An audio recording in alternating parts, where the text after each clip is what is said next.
안녕하십니까, 송재윤입니다. 지난 2시간에 걸쳐서 내림낚시에 필요한 장비와 소품에 대해서 설명을 드렸습니다. 자, 지금부터는 2시간에 걸쳐서 찌맞춤에 대해서 설명을 드릴 텐데, 내림낚시 역시 찌를 이용해서 하는 찌낚시이기 때문에 찌맞춤이 굉장히 중요합니다. 그래서 오늘 첫 시간에는 내림낚시 찌맞춤의 기본 개념, 그리고 채비도에 대해서 설명을 드리고, 다음 시간에는 실제로 찌맞춤을 하면서 찌맞춤을 어떻게 하는지, 또 어떻게 해야 유리한지, 이런 부분 찌맞춤 전반에 대해서 설명해 드리도록 하겠습니다.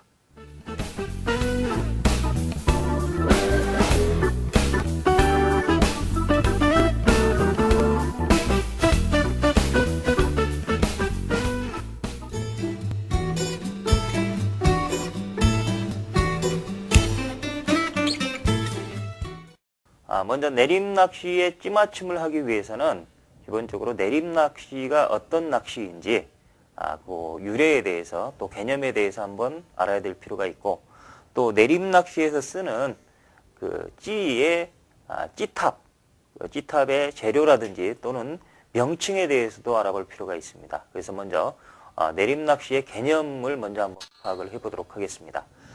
보통 내림낚시가 우리나라에 들어온 거를 약 7년에서 8년 정도로 봅니다. 처음에 들어왔을 때는 들어온 나라의 이름을 따라서 타이완식 낚시다, 또 그거를 우리나라에 소개한 회사의 이름을 따서 유피식 낚시다라고도 불렀습니다. 근데 지금은 거의 개념 정리가 돼서 보통 내림낚시라고 얘기를 합니다.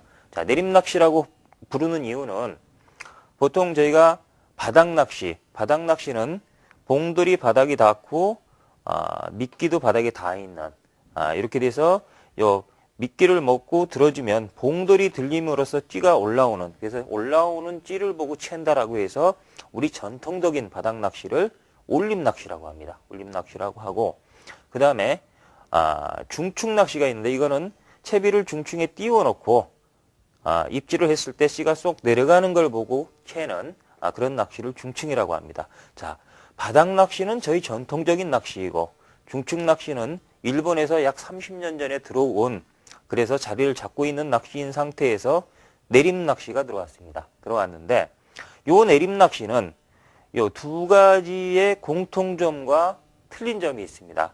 이 내림낚시의 개념을 한번 특징을 한번 쭉 본다면, 첫째는 공략 수심. 내림낚시는 바닥낚시, 올림낚시하고는 완전히 틀리다라고 많이 생각하실 텐데 사실은 같은 점도 있습니다. 첫째, 공략 수심 면에서는 어느 층을 공략할 것이냐. 중충낚시는 보통 중충을 전층이라고도 합니다. 전층을 닿기 때문에 대부분 물 중간을 노리는 반면에, 이 내림낚시는 채비는 비슷한데 사실은 바닥을 노리는 겁니다. 공략을 바닥에 있는 붕어를 노리기 때문에 이 올림낚시와 이 공략 수심 면에서는 올림낚시, 우리 전통적인 바닥낚시와 같습니다. 그 다음에 대부분의 채비의 구성은 지금 보시는 바와 같이, 또 그동안에 설명드린 바와 같이 중충낚시와 비슷합니다. 이거는 채비의 구성은 중충낚시와 비슷하고, 자, 그 다음에 챔질 시기. 보통 올림낚시, 저희 바닥낚시는 예신 깜빡깜빡 하는 거는 그냥 놔뒀다가 찌가 쭉 올라올 때 본신에 챕니다. 근데 요 중충낚시나 내림낚시, 특히나 내림낚시는 거의 예신에 챔질을 합니다. 그래서 전체적으로 보면 굉장히 공격적인 낚시입니다. 공격적이지만 바닥낚시에서 비해서는 조금 여유로움이 떨어지는, 또 그렇게 예신에 챔질을 해야 되기 때문에 바닥낚시 같이 다대편성을 못합니다. 낚싯대 한 대만 가지고 그것도 꼭 한 손으로 잡고 있다가 꼭 깜빡하는 입질을 채야만 되는 그런 낚시입니다. 그렇기 때문에 거기에 맞춰서 그동안에 말씀드린 장비와 채비 역시도 아주 섬세해야 되고, 찌맞춤도 굉장히 섬세해야만 그 작은 입질을 표현해 줄 수가 있습니다.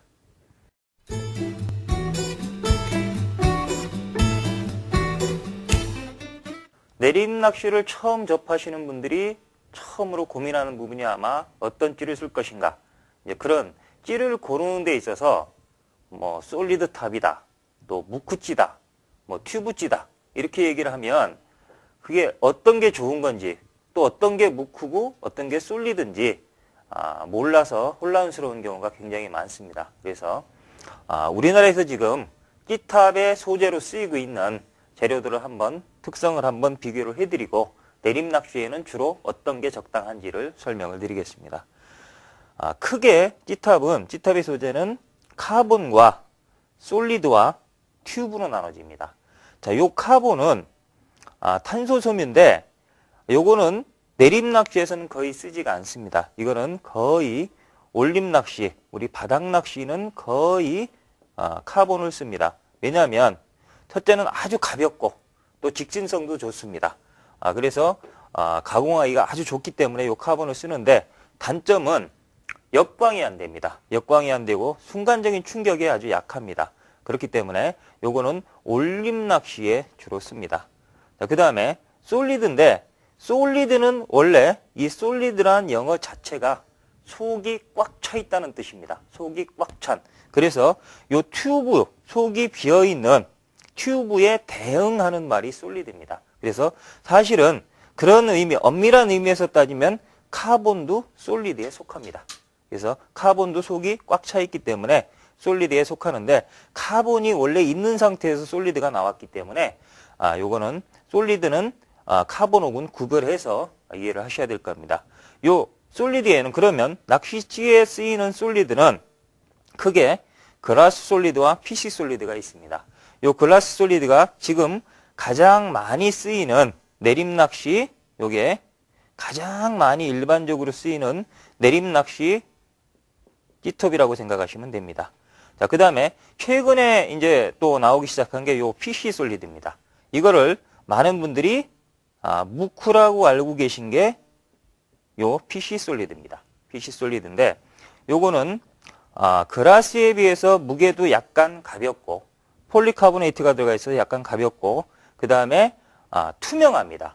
이 무크라는 말이 일본에서 나왔는데 우리가 순진무구라고 하죠. 순진무구 아주 속이 투명하다, 맑다 이런 뜻입니다. 그래서 재질 자체가 아주 맑은 소재이기 때문에 무크라는 말을 씁니다. 근데 요건 단점은 이 글라스만큼 얇게 가공이 안 됩니다. 또 그렇게 되면 너무 연질이 되어버립니다. 그래서 가공성이 글라스에 비해서는 떨어집니다. 그래서 요 PC 무크탑, PC 솔리드 탑은 주로 약간 굵게 1mm 이상으로 해서 요거는 나중에 제가 설명을 드리는 단차 슬로프 낚시, 단차 내려 낚시, 어떻게 단차를 많이 줘갖고 한 바늘만 갈아치는 낚시가 있습니다. 자, 그런 낚시를 할 때 또는 예민한 중축 낚시를 하고자 할 때, 자, 그럴 때 요 PC 무크탑을 씁니다. 자, 두 개를 굳이 비교를 한다면 아주 예민성을 강조한다면 글라스가 낫고 그 다음에 떡밥도 어느 정도 잡아주고 또 시인성도 좋게 하려면 무크탑이 좋을 겁니다. 자, 그 다음에 이제 튜브도 셀룰로이드와 PC 튜브로 나눌 수가 있는데 셀룰로이드는 보통 우리 스트로우, 빨대 같은 걸 생각하시면 될 겁니다. 근데 이게 잘 꺾어지고 하기 때문에 지금은 잘 사용하지 않습니다. 보통 우리가 연신톱이라고 하는 거, 튜브탑은 전부 PC 튜브탑이라고 생각하시면 되겠습니다. 자, 요거는 중축 낚시와 또 굳이 내림 낚시에서 한다면 단차 내림 낚시, 단차 슬로프 낚시에 극세 튜브를 써서 아주 가는 튜브를 써서 단차 슬로프 낚시에 쓸 수가 있습니다. 그래서 우리가 보통 크게 나눈다면 올림 낚시 찌탑은 거의 90%가 카본입니다. 올림 낚시는 카본이고 내림 낚시는 거의 90%가 내림 낚시는 솔리드, 글라스 솔리드라고 보시면 됩니다. 글라스 솔리드. 그리고 중축 낚시는 PC 튜브라고 생각하시면 거의 틀림이 없습니다.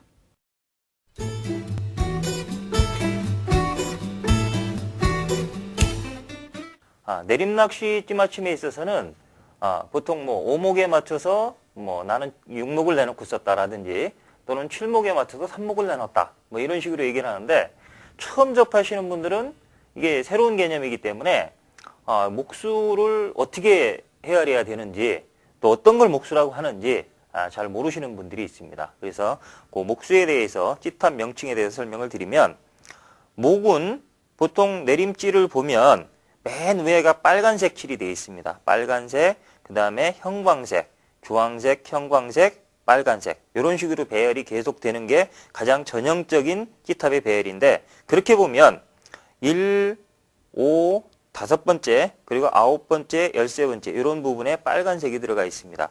근데 내림낚시에서 목수는 몸통 연결 부위부터 한 목, 두 목이 가는 게 아니라 이 찌탑의 끝부터가 한 목입니다. 맨 끝에 빨간색이 한 목, 그 다음에 형광색이 두 목, 그 다음에 노란색 세 목 이렇게 가다 보면 이 빨간색이 1목, 5목, 9목, 13목 이런 식으로 빨간색이 칠해져 있습니다. 그리고 또 하나 요 색깔과 색깔의 경계, 검정색으로 경계선을 놔놨는데 이게 조금 찌에 따라서 아주 짧은 것도 있고 긴 것도 있습니다. 근데 요 검정색은 목수로 치지를 않습니다. 색깔이 있는 부분만 목수로 치기 때문에 이 같은 경우는 보통 13목지가 되겠습니다. 그래서 우리가 7목에 맞췄다라고 할 때는 위에서부터 하나, 둘, 셋, 넷, 다섯, 여섯, 일곱 요 주황색이 드러나도록 맞추는 거 그거를 7목에 맞췄다라고 얘기를 하는 겁니다.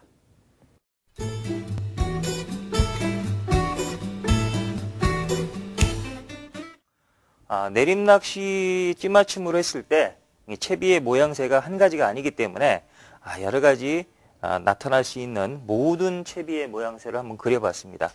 지금 제가 급하게 그렸는데 맨 앞에 있는 거 지금 제가 순서대로인데 가벼운 찌맞춤부터 무거운 찌맞춤으로 가벼운 찌맞춤부터 무거운 찌맞춤 순으로 한번 나열을 해본 겁니다.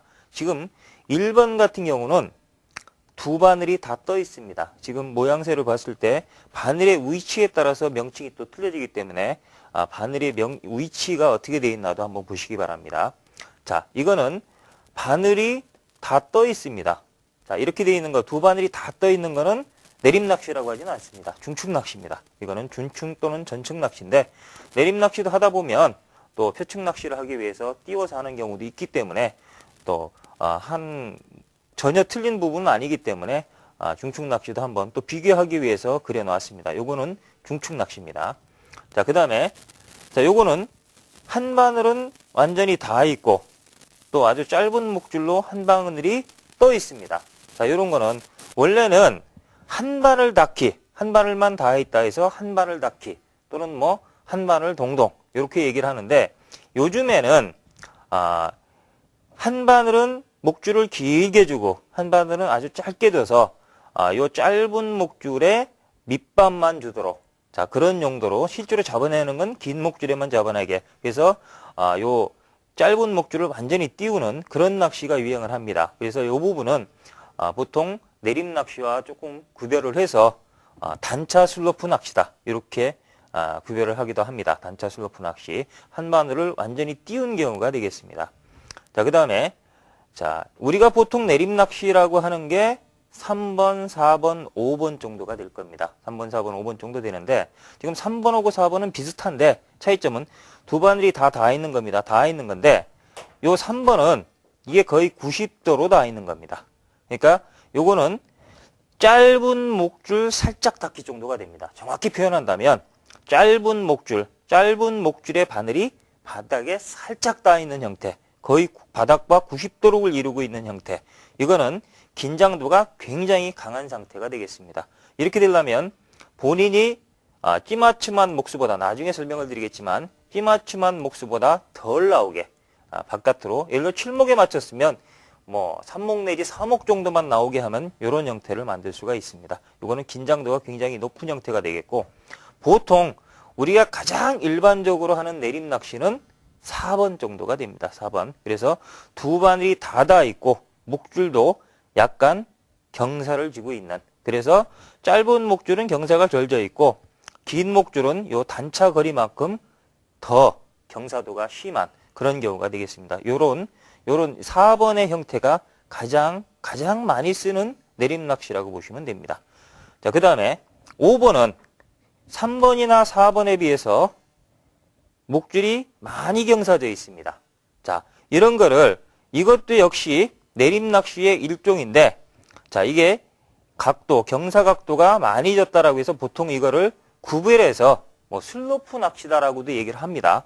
이렇게 얘기를 하고, 이 같은 경우는 경사가 굉장히 많이, 슬로프를 많이 줘. 보통 뭐 슬로프를 줬다라고 하는데, 많이 편납이 들어가서 경사가 완만하게 되어 있는 그런 형태입니다. 그런 경우를 5번, 6번은 많은 분들이 3번, 4번은 내림 낚시, 5번, 6번은 슬로프 낚시, 그렇게 구별하시는 분들도 있습니다. 있는데 실제로는 그렇지 않습니다. 그걸 굳이 구별할 필요가 없습니다.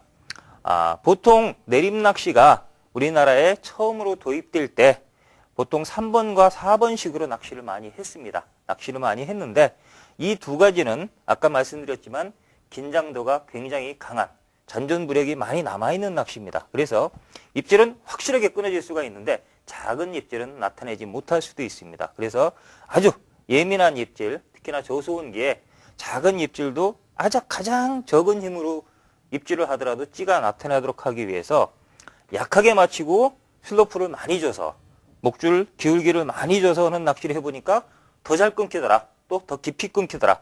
그래서 이제 생겨난 방법이 요 슬로프를 많이 주는 낚시. 이렇게 하다 보니까 사실은 중축 낚시를 하시는 분들이 원래 중축 낚시에 이런 중축 낚시도 경우에 따라서는 이런 단차 낚시도 할 수 있고 또 이렇게 단차를 조금만 줘서 목줄을 많이 눕히는 바닥 낚시까지 가능하다. 그래서 뭐 속구질이 낚시다라고 얘기를 하는데 속구가 그 한문으로 저자 밑에 층, 바닥층을 노리는 낚시다. 근데 속구질이라는 말을 그대로 들여올 수가 없으니까 과연 어떤 말이 있겠느냐라고 생각을 하다가 이 목줄의 모양새를 이렇게 보니까 이게 이렇게 슬로프, 스키장의 슬로프처럼 경사가 지어 있다. 이제 그런 개념에서 이걸 보고 이걸 슬로프 낚시라고 하자. 그래서 이름을 슬로프 낚시라고 지은 겁니다. 그래서 굳이 저는 뭐 틀리다라고 말씀하시는 분들도 있을 겁니다. 근데 저는 내림 낚시 이꼬로 슬로프 낚시라고 얘기를 합니다. 그래서 내림 낚시에서 이 목줄의 각도를 뭐 긴장도가 있게 팽팽하게 줄 것이냐 또는 많이 눕힐 것이냐 이런 부분에서 틀린 거지 팽팽한 거는 내림 낚시고 많이 눕혀놓는 건 슬로프 낚시다. 그건 아닙니다. 그냥 내림 낚시 안에서 슬로프를 적게 줄 거냐 많이 줄 거냐 이렇게 표현하시는 것이 더 맞을 것 같습니다. 그리고 또 하나 요 단차 슬로프 낚시라는 얘기를 하는데 단차라는 말을 썼습니다. 단차는 두 바늘의 길이 차이입니다. 그러니까 이 두 바늘의 길이 위치 차이는 목줄을 몇 센치로 하느냐에 따라 차이가 납니다. 차이가 나는데 이런 일반적인 중축 낚시도 그렇고 내림 낚시 모두가 사실은 단차는 다 있습니다. 단차가 다 있는데 왜 여기에다만 단차라는 말을 줬느냐? 이거는 단차 슬로프라고 해도 되고 단차 내림이라고 해도 됩니다. 아까 말씀드린 대로 단차 내림 낚시인데 왜 여기다만 단차라는 말을 썼느냐? 이거는 단차가 더 클 때 단차라는 말을 썼습니다. 자, 이건 정확히 표현하면 대단차라는 말이 맞습니다. 앞에 클 때자를 써서 단차가 큰 낚시, 적어도 20cm 이상 단차. 보통 내림 낚시에서는 적게는 2cm서부터 많게는 아마 내림 낚시에서 10cm를 넘어가는 단차를 쓰시는 분들은 거의 없을 겁니다. 바닥에 눕힐 때. 자, 요 정도 안에서 단차를 쓰는데 이 한 반을 띄워서 쓰는 요 단차 슬로프라고 하는 거는 요 차이를 보통 20에서 한 60cm까지도 됩니다. 결국 요거는 짧게 하고 뭐 15에서 20cm 정도로 하고 이 긴 목줄을 60, 70, 80까지도 갑니다. 자, 그래서 이렇게 긴 바늘과 짧은 바늘의 단차가 크다. 그래서 요거는 단차가 크다 해서 대단차 슬로프 낚시. 그래서 대자를 빼고 단차 슬로프 낚시다. 이렇게 얘기를 하니까 단차 슬로프라고 말씀하셔도 되고 또는 단차 내림 낚시라고 이해를 하셔도 되겠습니다.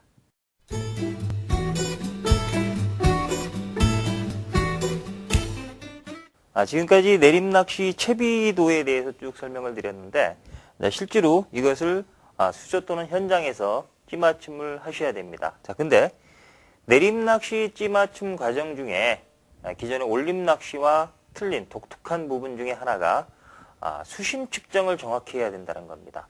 자, 그래서 지난 시간에 수심 측정하는 도구로서 수심 측정 고무가 필요하다고 그랬고, 그 수심 측정 고무를 만드는 방법을 제가 이렇게 말로 설명을 드렸습니다.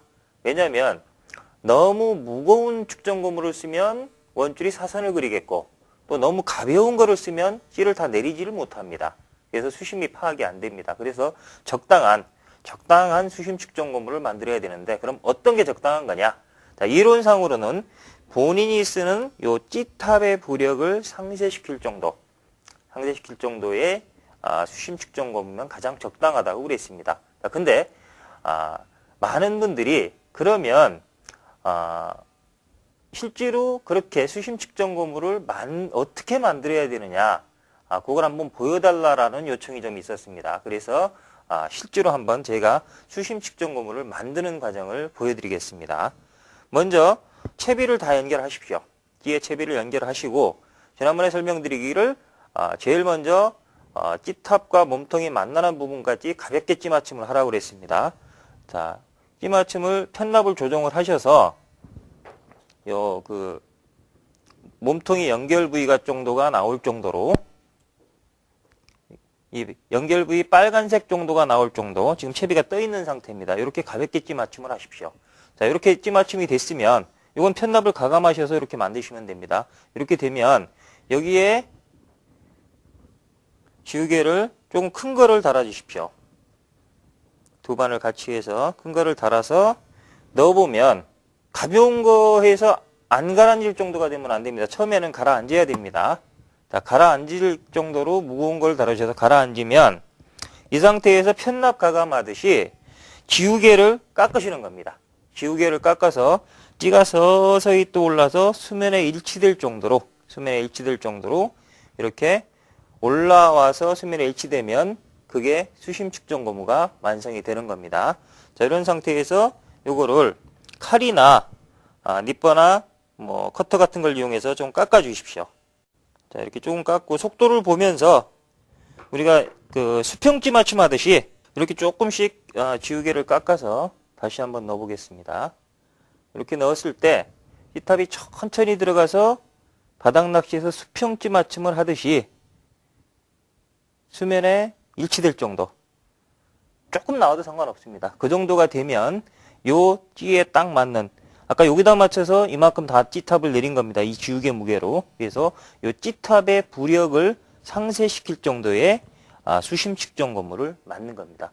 요거는 요 찌를 맞출 때는 이 찌를 맨목에 맞추든지 간에 요 지우개를 쓰셔서 수심 측정을 하면 수지 깁스에 거의 가까운 그런 상태를 만들 수가 있습니다.